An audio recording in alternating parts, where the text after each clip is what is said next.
Welcome to Taking Care of Lady Business, where we put the business back in lady business. Hosted by Jennifer Justice, founder and CEO of the Justice Department, a management strategy and law firm that works with female and woke male entrepreneurs, executives, talent, brands, and creatives to build and maximize their wealth, focusing in the areas of tech, consumer product, finance, media, entertainment, and fashion. Jennifer interviews entrepreneurial women who have done it all, who will be sharing their secrets on all things business, especially as a woman. These highly successful women will share strategies and insights, including what not to do and what it takes to win. And now, here's your host, Jennifer Justice. Hi, everyone. Welcome to this episode of Taking Care of Lady Business. I'm Jennifer Justice. Today, we have Erin Clark and Julie Fogh, co-founders of Vital Voice Training. Hi, Casey and Julie. Hi, Hello. JJ. How's it going? I'm good, other than some technical difficulties as we discussed. I'm good. It feels like spring is coming in New York, which is nice. Cheers. Yeah. So let's talk first about what we'll get into some other areas that I love especially when I have co-founders, et cetera, to talk about. Mm-hmm. But let's start by telling the audience, if they don't already know, what Vital Voice Training is. So Vital Voice Training is a voice, public speaking, and communication consultancy. We work with private coaching clients one-on-one, both on speeches and specific projects that they have, TED Talks and keynotes and all of that stuff. And we also work with them on presence, general communication presence. We also work with companies. We do a lot of corporate training in, team communication, presentation skills, all of that stuff, all through our lens, primarily as professional actors. Amazing. And so what led you to this? Well, both Casey and I have acting backgrounds, as she said. I have an MFA in acting, and she's got a degree in musical theater and is an amazing singer. And I know I moved to New York City many years ago to pursue my big Broadway dream, which it turned out wasn't what I wanted at all. What I enjoyed the most was the voice aspect, because of how connected it is to, the raw center of our humanity, and being able to navigate with the voice, because that's attached to the body. All of this was very exciting to me. I also grew up as a pretty shy introvert, so knowing the how this worked was really exciting. And so Casey and I were both taking a class that we refer to as affirmation aerobics back in or late 2013, and had this moment of meeting each other and talking very surface about voice, but realizing both of us appreciated the expression of an individual's voice, and we're not looking to help any more people sound like middle-aged white men. And that's really the foundation of where this started. And it was in a particular time of a pretty vibrant criticism on women's voices that we sometimes refer to as the great moral panic over vocal fry. And it just became very obvious to us the impossible double binds that women, and frankly anyone whose voice is underheard, land in order to be taken seriously. So, are you talking about like your actual physical voice, like when you're interacting with your company? This is, or you're talking about your overarching voice, you know what I mean? It is a both voice. And your voice, everything that makes you makes your voice. And when we talk about this with clients, we go into what we call the 4 arenas of voice. So there's the physical voice, which is, the mechanism by which we create sound, our body. There's the mental aspect of voice, which is how our thoughts become speech, how we choose how to show up, the perspective through which we're hearing things and responding to things. There's the emotional aspect of our voice, which tends to be very scary territory for a lot of people, especially in environments that, let's just say, are not supportive of people having or showing emotions. And our voices are incredibly reflexive and responsive to both what we're feeling and especially to what we're trying to hide that we're feeling. And then all of that happens in context. So the 4th arena is the social arena, and that is our given circumstances. It's the scene that we're in. It's What are the norms of behavior in my office? Who is seen as a leader and who is seen as a follower? What is executive presence to the people who are defining it in my arena? And do I hit that mark or not hit that mark?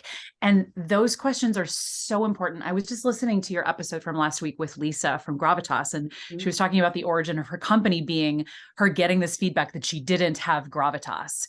And this is part of that origin story of Vital Voice Training, watching women get this impression-based feedback over and over and over again, that their voices and their presence, their communication presence was not worthy of being taken seriously, really pissed us off. Yeah.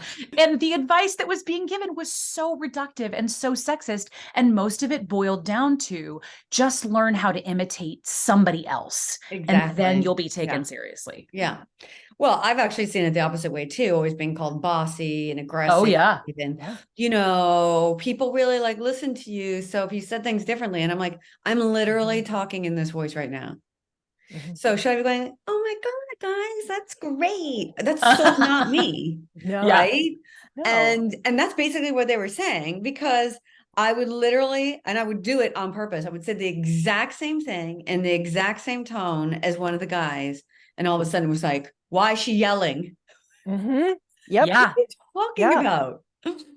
You know, and I would get in trouble for it. And I was like, I was like running a company. I'm like, what are you talking about? I'm literally saying things exactly the same way as you are. Yep. You know, and so the hypocrisy and the prejudice is actually on both sides. It's very not much only so. on the men, but it's on the young kids who are like used to, you know, women being sweet and nice. It's on all ends. Yeah. You know, so it runs in Gen Z and millennials' blood to also be just as prejudiced when having a male and female boss, and the difference that they treat them, you know? Yeah. We've seen it. We've seen it all. And the double binds in particular, there's a great quote. Jordan Kistner wrote a piece for The Cut in the middle of the 2016 election, when everybody was talking about Hillary Clinton's voice and how robotic and cold it was, and how she just wasn't warm. She just wasn't relatable. And she said, basically, it boils down to the nominal problem with women's voices is that they are too something. And those twos come in inverse pairs. You're too emotional or you're too cold. You're too authoritative or you're too weak. You're too chatty and talkative or you're not leaning in enough and getting your voice heard on the table. But the fact that these come in inverse pairs just means that there's no way to get it right. You're always going to be two to somebody. Yeah. I love it. Not what did you say, relatable or with? Oh yeah. Likable. Yeah, because Trump is so like squishy, you know. Oh yes. And sweet. Okay, so I mean that seems like a big thing to take on. Like, how are you doing this? Yes, it's a huge undertaking. My dad calls it trying to solve world hunger, because if there's an impossible problem, we want to figure it out. We want to find out what's happening underneath the wheels of perception. We want to find out what can help individuals be able to walk into a room with the energy of their choosing, how to find the power that you already have, that you don't need anybody else's permission for. These huge, huge questions. So we look everywhere. We are looking pan subject. We're looking at neuroscience. We're looking at sociology. We're looking at business literature. We're looking at anything we can that's helping to put pieces together in this giant, giant puzzle. Because for us, if we can create a huge map, and I always picture the Hobbit. So you've got like the Shire and Mordor and all of this, and help put some guideposts in the gray area, because that's what we settled on. We can't solve this for you, but we can change the conversation. And what that has done for us as we work with our private clients is to tackle this via making sure that they know this isn't going to solve making Chuck from sales listen to them, because that the problem wasn't them in the first place. The problem is us in broken systems, or us in situations that might not be the most conducive or safe for what we want to express. So yeah, all of those things come to play in it. And with those 4 arenas of voice, there's lots to pinpoint. I guess all that to say is it's been 9 years that we've been doing this, and we've barely scratched the surface, despite the fact that we are huge nerds that spend most of our time thinking about this stuff. Right. And so who are your clients? How do you, get in there and start scratching the surface? It's so funny. I think most people look at a 2-woman company and think that all of our clients are women. And actually our first clients were men. They happened to be men, both of whom English was a second language for. They were both kind of these nerdy scientist types who were not feeling very confident in how they spoke.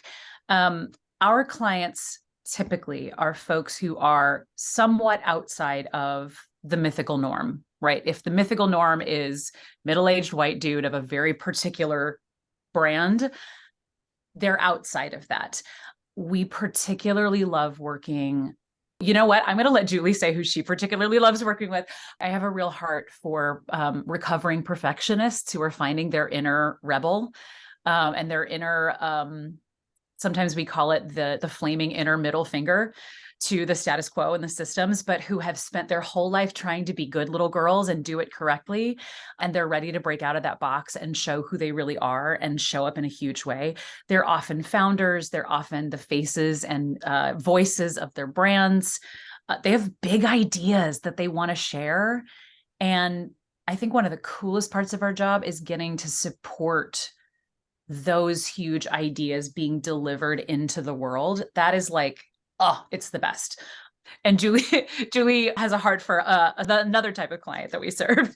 This is also one of the benefits, is that we kind of come on 2 different sides of the introvert extrovert scale. So my soft spot is for weirdos, the neurodiverse, and the introverts. Anyone who feels like they were struggling and that this didn't come intuitively to them, but they've got something to say. That's my jam. I love getting to show people that were quieter that it's okay to be visible, and it can be fun. That makes me really happy. Well, part of the mission of this podcast is to highlight women who, might not otherwise get that, visibility. Yeah. People can hire them. So if people want to hire you, go through like what that would be in either of these scenarios, because both of these scenarios are really talking about the others, you know what I mean? And even the men that obviously not English is, second language, and or probably immigrants, which, not a big voice in the United States. Like, right now, anyway, I saw it, even though our country is built on immigrants. So what would they do? What would you do? How do you, coach them? Is it like a series of 10 sessions and then you go over with them? Like, how do you work with people? Casey, I'm gonna let you take that one. Okay, great. So like I said at the beginning, our private coaching clients fall into 2 categories. There's the people who are working on a specific project, like I've got a keynote coming up, I've got a TEDx, I've got an interview, I'm pitching my company for funding, and we are working on that project. So that, we often do sort of custom programming for them based on how much time they've given themselves. We've had several people come in about the last 6 weeks in that panic place of, I have a huge thing coming up in 3 weeks. Can you help me? And it's like, yes, we can. Fortunately, we've got a little bit of time. Then there are the people who are looking for a more global communication transformation. They are often in new positions of visibility in their company, or they are a new manager, or they've gotten feedback from their boss that they don't have gravitas. And they're like, what do I do about this? Those folks work with us over a period of 3 months. They're weekly sessions, and we call that the deep dive. But the other way that is actually very relevant right now, because the course is starting April 22nd, we're about to do our 4th cohort of what we call Power Play, which is our very small group, very intimate communication training mastermind. And we love the private coaching. The one-on-one coaching is fantastic. Power Play, the experience of Power Play is so special, because as you and your listeners and your interviewees well know, Sometimes, so often, what we need is community. We need to see our experience reflected in someone else. We need to know that we're not alone in having gotten feedback that we don't know what to do with, or having had a moment where you felt so good about what happened, and then afterwards you were second guessing every single thing that came out of your mouth. The experience of power play over the 3 cohorts that we've done, the diversity of the women in the cohort is its greatest strength, and them seeing and supporting each other as much as we are there to provide training and frameworks and all of that stuff. We really love power play. It's very exciting. Yeah. So that is the, how do you do it? Is it Zoom? Is it live? What is it like? How does it work? Synchronous Zoom, because we're bi-coastal. I'm in San Francisco, Casey's in Manhattan. So by nature of that, for us both to be there, it needs to be virtual, but we want to be in the room. We don't want to create something and have you wrestle with it on your own. We want to be right there helping you. So it's live virtual. It's live virtual. And how many people are in each cohort? We 8 to 10. Yeah. So it is intimate, and it's really special in that way. Yeah. And what are the people who are coming to that? They're like, is it more in your category of the introverts, that are coming in there? It runs the gamut. But what I've started to realize, especially now, last year when we were running the cohort 3, we came up with this quiz of what's your work armor. And it was 8 different kinds of ways we adapt to toxic circumstances that don't actually keep us in our most successful, best self moving forward.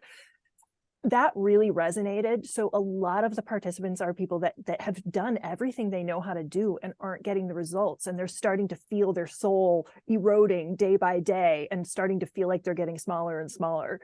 And that runs the gamut of industries, that runs the gamut of income levels. It's a really widespread. It's more, I guess I would say, a psychological type rather than a demographic type. One of those work armor archetypes that I think everyone who comes to this course has a little bit of inside them, we call it the volcano. And this is the woman who has been the rock for everybody, right? Like, she is doing it every day. She is holding it steady. She is holding herself and often her organization together. And underneath that is this like simmering feeling of like, I'm about to blow. I don't know when, I don't know how, but it's going to happen. And I don't know what's next. So we've been talking a lot recently, especially because our clients, we're noticing a huge trend of burnout, just an enormous feeling of, I don't feel supported.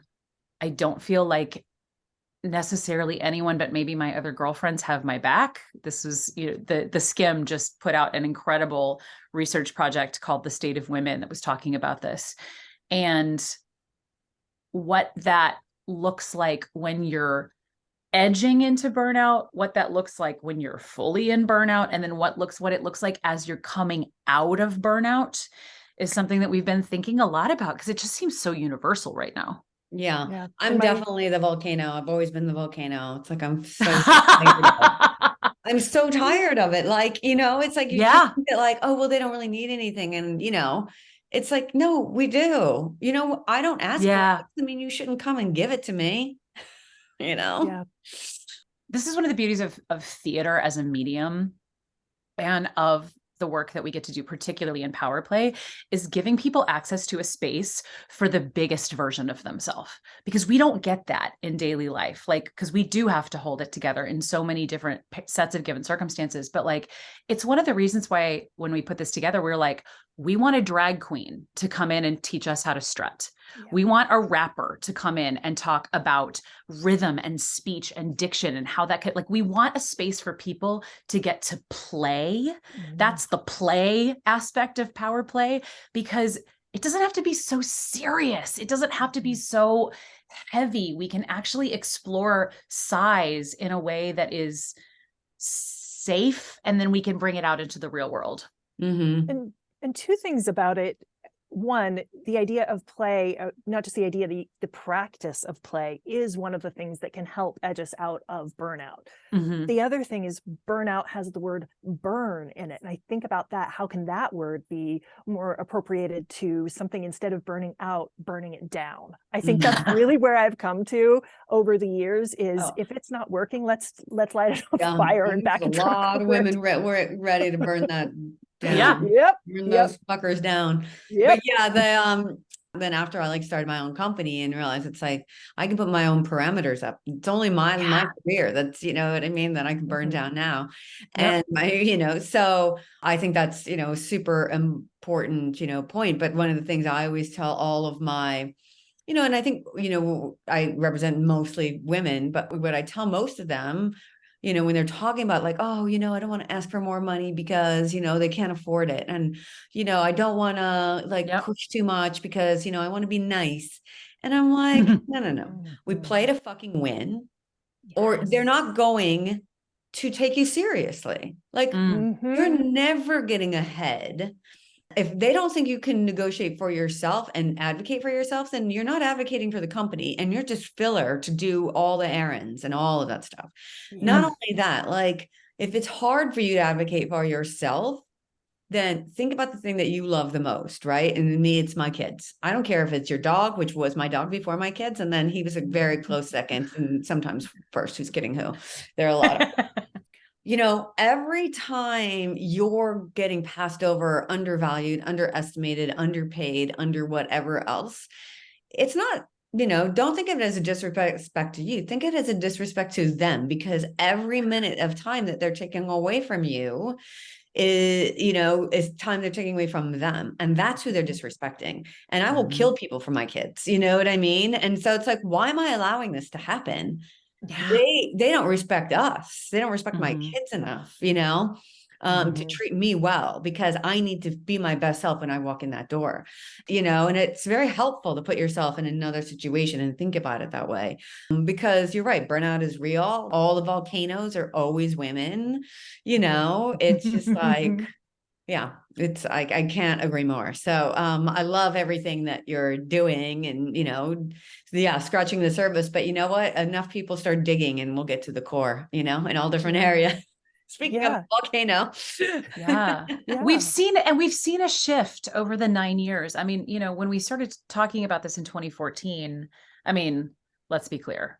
People are still talking about how annoying vocal fry is. People are still talking about how upspeak undermines your confidence, and filler words and all of that crap.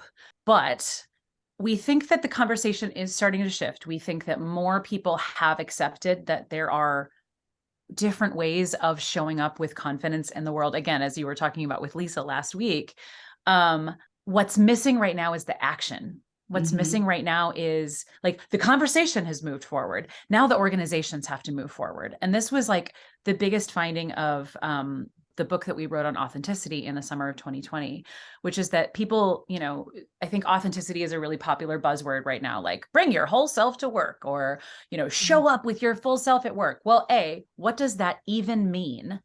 And B, how can we accomplish it if the organization is actually not supporting it?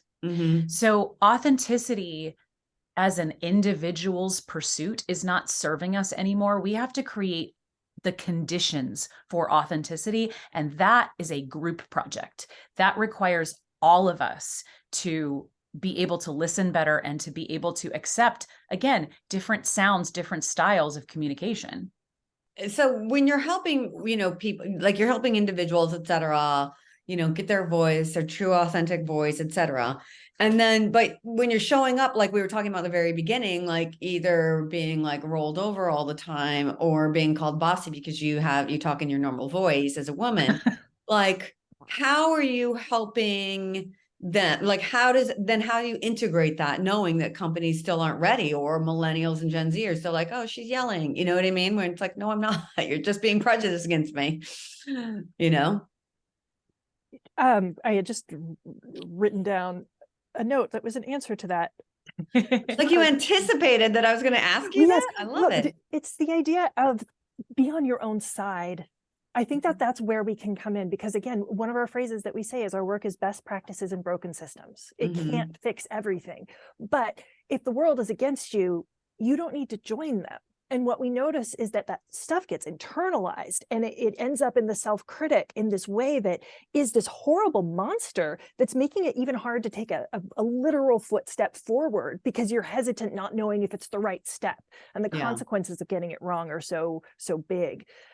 That is a large aspect, looking at the self-critic in a way that we're not therapists, but being able to kind of give that a name and a body and a character to it, so we can start to see it's the man behind the curtain that is trying to keep us safe, but not necessarily successful. And so for us, I think breakthroughs of recognizing that and what to do beyond that is a big way to start. And also, so much of what we teach is strategic rule breaking.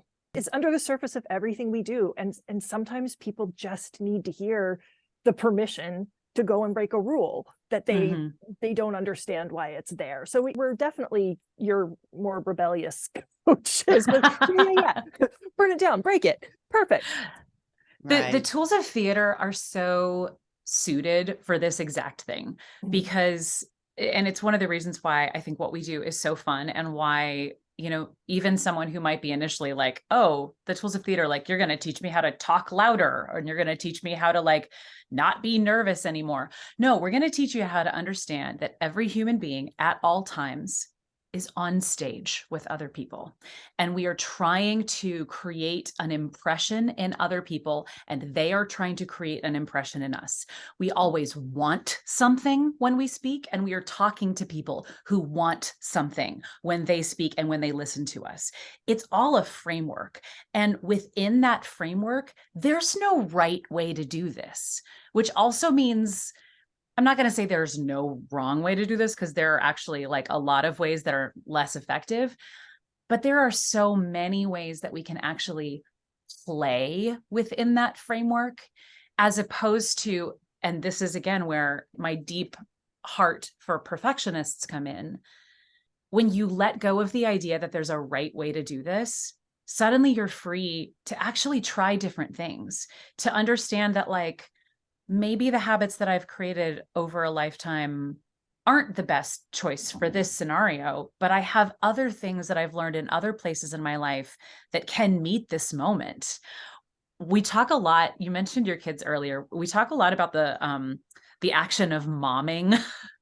And like, I think like we end up talking about this a lot. Like, so often when we're in a situation that is like contentious or conversations getting stressful, like, let's be clear, it doesn't matter what age anybody is. Sometimes all anybody needs is like a snack and a nap. Yeah. But like, you as the mom know how to deal with that.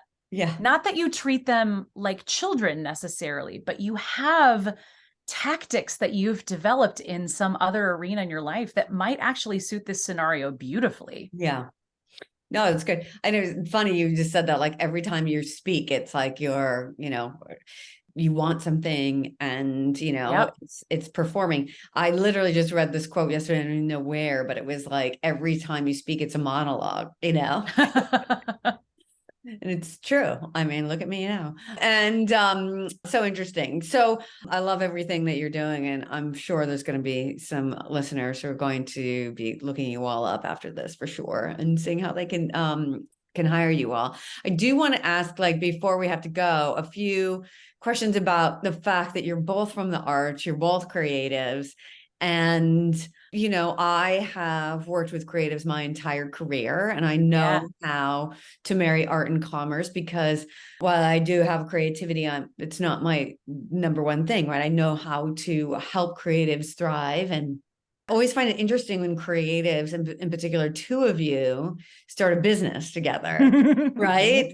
Because your brains work differently, right? And so what was that process like? I just like to share it, so creatives who are doing this are not so intimidated by the whole process. So to be clear, we had no idea what we were doing when we started, but it turns out everything comes down to what I used to call phone calls and footsteps, but that's a little out of date now, emails, and I don't know. So we got a website. We sat around with a bottle of rosé at Casey's dining table decided on a name, bought the website, and that was actually it. And then along the way, we've had to learn everything and learn it kind of the hard way, because the world of arts, we're really trained to live in scarcity. We're trained to undervalue our work. We're trained to give it away. And we had to and still work on shifting that mindset, because that's not what this is, and that's not what serves either us or our clients very well, that mentality. So I think that kind of walking into the forest as two innocent young children, we've kind of come out with like cigarettes and scotch, being like, hey, after our 9 years in business. So the scarcity mindset is definitely, I think, the negative piece of the artist journey in terms of starting a business. The positive piece of it, I think one thing that theater gives you is everything is figure outable mindset. Like, it's like, I've got a blanket, I've got a bard, let's put on a show. Like, we just take action. We just try stuff. We just put stuff out there. I mean, that day that we drank the bottle of rosé and came up with Vital Voice Training and bought the domain, we sent out our first pitch email to a conference that Julie had been reading about called the Bullish Conference. This is Jen Jazeera. And it was a feminist business conference. And we were like, we want to speak at this place.